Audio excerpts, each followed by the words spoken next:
وہ ذا آتی ہے ایقظ میں، وہ ذا آتی ہے انذر میں، وہ ذا آتی ہے عزم میں، وہ ذا آتی ہے زہر میں، وہ ذا آتی ہے لفظی میں، وہ ذا آتی ہے ظاہر میں، وہ ذا آتی ہے لواز کے مادہ کے ساتھ، وہ ذا آتی ہے شواز میں، وہ ذا آتی ہے قزم میں، وہ ذا آتی ہے ظلامہ میں، وہ ذا آتی ہے اغلظ میں، وہ ذا آتی ہے ظلامی میں، وہ ذا آتی ہے ظفر میں، وہ ذا آتی ہے انتظر میں، وہ ذا آتی ہے زما میں۔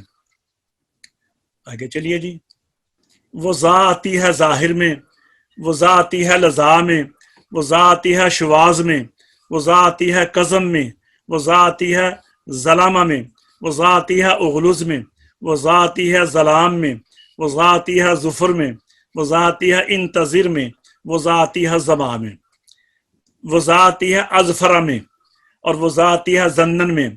اور جس طرح بھی آئے لفظ واز میں سوائے ازینہ کے کہ یہ ذات کے ہے، یعنی واز جہاں پر بھی آئے سوائے لفظ ازینہ کے۔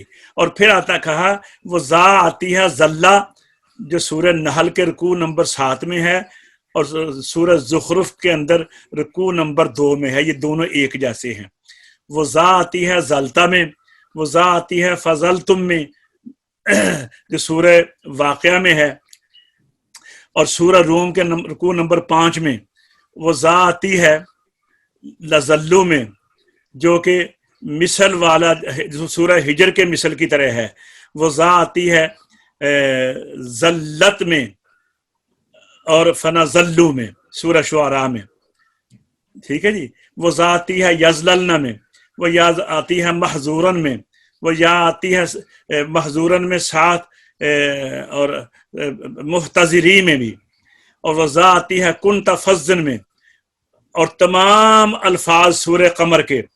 اچھا، اور وہ ذا آتی ہے نظر میں کنت فظن، وہ ذا آتی ہے سورہ ویل للمطففین میں، وہ ذا آتی ہے سورہ حل عطا میں، اور جو پہلا سورہ قیامہ میں جو ناظرہ 2 ہے، پہلا جو ہے وہ ذات کے ساتھ ہے، دوسرا ذا کے ساتھ ہے، یعنی تین جگہ نظر ذات سے آیا ہے، اور ذا آتی ہے غیظ میں، نہ کہ سورہ رعد اور ہود میں، وہاں پھر ذا کے ساتھ نہیں ہے۔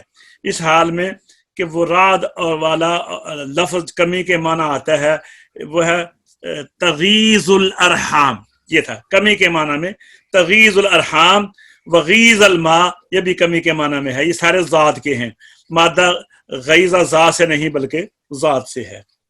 تو حاجی صاحب یہ آپ حضرات کو، یہ اصل میں میرے ساتھ جو دوسرے بچے پڑھ رہے ہیں نا، انشاءاللہ وہ پڑھیں گے، اور یہ جو لوگ یہ علم ہے نا، آج یہ کتنی بات کام کر گئے ہیں کہ انہوں نے ہمیں بتا دیا ہے کہ ذات قرآن میں کتنی مرتبہ آیا ہے، اور یہ بھی بتا دیا ہے کہ ذا کتنی مرتبہ آئی ہے، ذات کتنی مرتبہ آیا ہے اور ذا کتنی مرتبہ آیا ہے۔ تو یہ تو قرآن کریم کے اندر یہ عشق کا ایک اچھوتا یہ ایسی مثال ہے عشق کی قرآن کریم کے ساتھ کہ عاشقوں نے زبریں زیریں پیشیں تک جو ہیں وہ گن کے رکھ دی ہیں۔ اب آپ دیکھ لیجئے کہ ذات کے متعلق انہوں نے بتا دیا ہے کہ ذات کتنی مرتبہ ہے اور ذا کتنی مرتبہ ہے، اور انہوں نے تعداد تک بتا دی کہ لفظ ذات میں جو فلانا لفظ ہے، مثلا زان میں یہ کتنی مرتبہ آیا ہے، ذل میں کتنی مرتبہ آیا ہے، ظہر میں کتنی مرتبہ آیا ہے، حفظ میں کتنے مرتبہ، یہ تمام تعداد ہے انہوں نے بتا دی ہے۔ الحمدللہ، تو آج کا ہمارا یہ سبق جو ہے وہ اپنے اختتام تک پہنچتا ہے۔ اللہ تبارک و تعالی ہمیں توفیق عطا فرمائے۔ جو باقی ذا کے متعلق 4 اشعار ہیں، یہ کل 8 اشعار تھے، 4 ہم نے آپ کے سامنے عرض کر دیے ہیں، تو باقی جو رہ گئے ہیں یہ 6 تھے غالباً، 1 2 3 4 5 6 ہاں 8 ہیں۔ تو ہم 8 میں سے کچھ ہم نے بیان کیے ہیں، جو رہ گئے ہیں انشاءاللہ وہ آئندہ آنے والے سبق میں ہم وہ بھی کمپلیٹ کریں گے۔ اللہ تبارک و تعالی ہمیں توفیق عطا فرمائیے، اللہ تبارک و تعالی ہمیں سب کو حفظ و امان میں رکھے۔ السلام علیکم ورحمۃ اللہ وبرکاتہ۔